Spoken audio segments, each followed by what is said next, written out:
right, it's time. This is the one where we talk all things school. I've talked a lot about school choice in pretty much all of my videos and all of my posts. It matters a lot to me. I think it should matter a lot to you. So in this video, I'm going to break down for you why I think it matters so much. I'm going to offer you a stepwise approach to how to choose a good school. 1, 2, 3, 4, and 5. Just check off the boxes to find what fits for you. And at the end, I'm going to give you a list of what my favorite schools are in my area and what you should look for in a good school. If we haven't met yet, my name is Bree. I'm a nurse practitioner. I make content for nurses, NPs, and students. Welcome.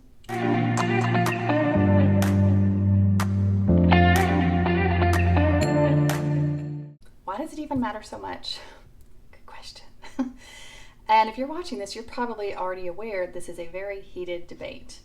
If you're on the NP forums, the Facebook groups, probably in your own hospital, you've heard people arguing about this. And people, man, they get passionate about it. Here's the reason why. We do not have standardization in our education and training. It's all over the map. You just go a simple Google search and see how many things pop up when you say NP school. There's a gazillion, and there's a gazillion different options. You can do all online, you can do all in person, you can do hybrid, you can do lots of guest lecturers or in-person lectures, you can do self-driven modules. You can teach yourself how to be an NP should you want to. You can do places that help you with clinical placement, places that require you to certain subspecialties of clinicals based on what you want to do in your practice. You have some that are just like, good luck, hope you can find a preceptor and whatever you want it to be in, that's fine with us. Some that require 500 hours, some that require significantly more. So what happens is you get people out into practice who are all over the map in what they're able to provide. Some NPs are phenomenal. They practice at the top of their game. Then you have others who have no clue what they're doing and have no business being out in practice because they weren't taught the right things. So this leads into public perception. So the patients, the physicians we work with, our peers, our administration, they have no idea what to expect when they hire an NP. They have no idea. Are you going to be the top tier or are you going to be the bottom rung? They don't know because there's no standardization. And this is a broad generalization, okay? You can have people who go to an Ivy League school who come out dumb as a box of rocks because that's just where they are in life in general. You can have people who are in the worst schools who come out to be excellent providers. So there are individual attributes that determine your success as an NP, but when there's not much else to go on, when you're looking at 10 resumes and you don't know these people from Adam, you don't know their individual strengths and weaknesses, then you tend to default to how and where they were trained. That's where you start from. So the reputation of the school that you choose matters as much as anything else because perception is reality. Pick one of these subpar schools, then what you may find is that in a very competitive market, your resume is not going to get seen. It's going to be tossed in the trash simply because of the reputation of your school. So reputation is a huge reason why you choose a good school. The second reason, which is I think the most important reason, but I'm talking about it second because it flows better with my discussion, is knowing your why. Do you want to do this because you desire to be in the role of a provider? Do you want that type of relationship with your patient as opposed to the close-knit bedside type of relationship? That is a good reason to go back to school. You are learning to think like a physician. Period, point blank. No, you're not in medical school. No, I know you don't want to be a doctor. I roll my eyes a little bit about this because I hear physicians, the feedback I get from physicians a lot is, well, you should just go to medical school. I don't want to be a physician. I'm a nurse. I was already working as a nurse. I wanted to be an advanced practice provider. The point I'm trying to make here is that the way you think needs to be closer to the way a physician thinks than the way a nurse thinks. So you are trying to learn medicine without the advantage of going to 4 years of med school and 3 to 7 years of residency. It's incredibly rigorous, and that's what gives them the background that they need to take care of human lives. You're trying to do something pretty close to that with maybe 2 years and 500 clinical hours. You see the difference, right? Super abbreviated education and training based on the foundation of your experience at the bedside.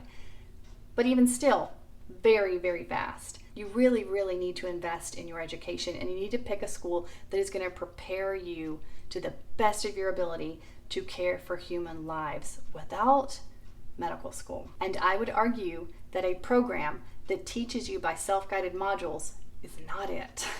Okay, let's move on to the how you make a good choice. And there are 5 steps to take. But before I tell you those, let me just preface this.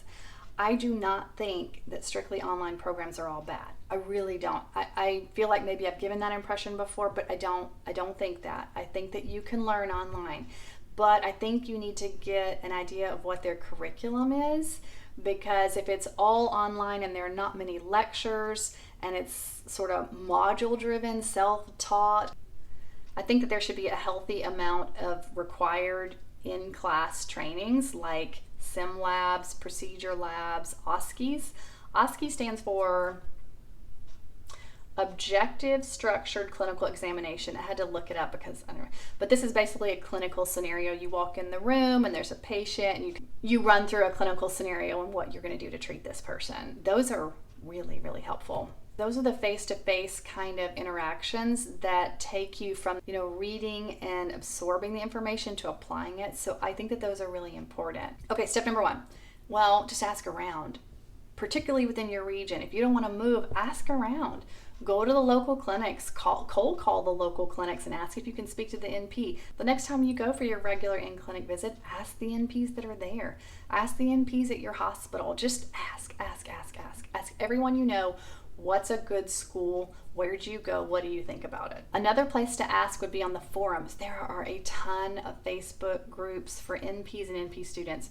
Go check them out because people are constantly talking on there about where they went to school and what's good and what's not. The second thing is look at the school's website. Look at the school's website.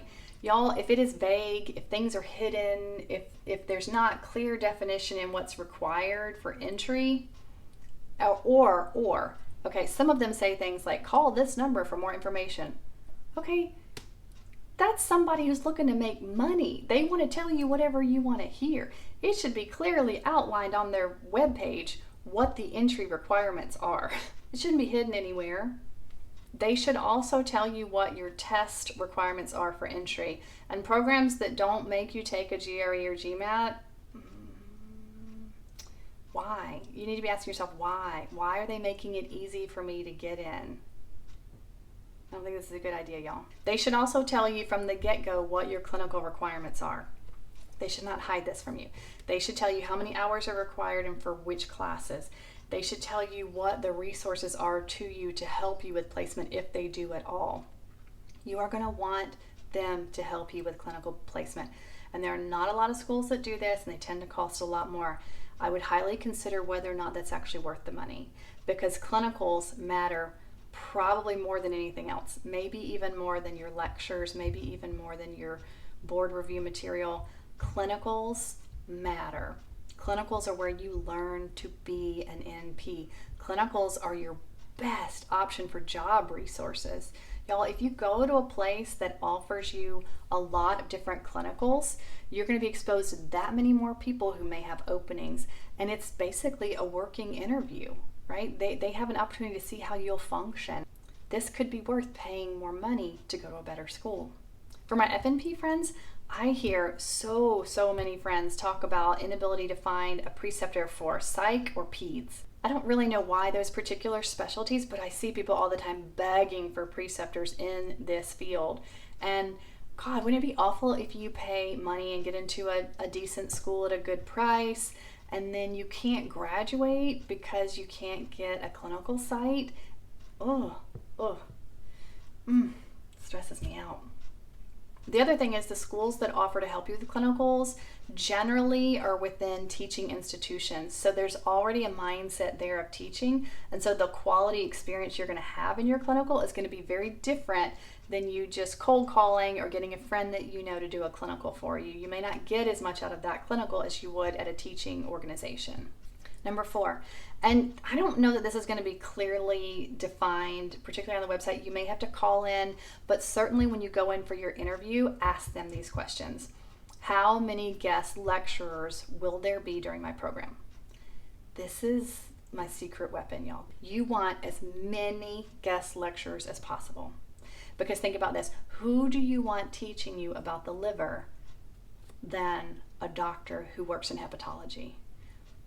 You want that person teaching you that, or you want the nurse practitioner who works in maybe not a liver specialty teaching you about it? It's a no-brainer. So the more people you have currently working in the field that you're learning about, it'll be better quality and it'll be more up to date. Guest lecturers are amazing.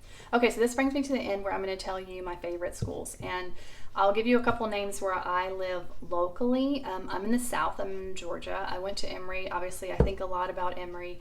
Vanderbilt is a good school. Duke is a good school. Schools that are associated with a university hospital or a school of medicine, those are the schools you want. And in general, they cost a lot of money. You pay for it. But if you can find one of those for a price that you can afford, you will find that you will have the overall best experience, because the rigor is going to be very high. There's going to be more collaboration with physicians and with the School of Medicine and in your clinicals. And this is my favorite thing about it. You're learning alongside residents. And the cool thing about academic institutions are that the physicians and NPs that work there, they enjoy teaching. You know, you don't go to work at a place like that if you don't enjoy teaching others. So they're going to be more invested in what you learn rather than just having you follow them around and shadow them all day, which is debatable how much you actually get out of that. So you're going to have access to much better training. And that's all I got. Obviously, a school choice needs to be tailored to your needs. You know, what serves you and your family and your career trajectory the best. And what's right for one person is not going to be what's right for another person. And yes, I think that there are fabulous NPs who've come out of subpar schools, but as a whole, I would avoid the subpar schools. It's better for you, it's better for your patients, and it's better for the reputation of our profession. Good luck, guys.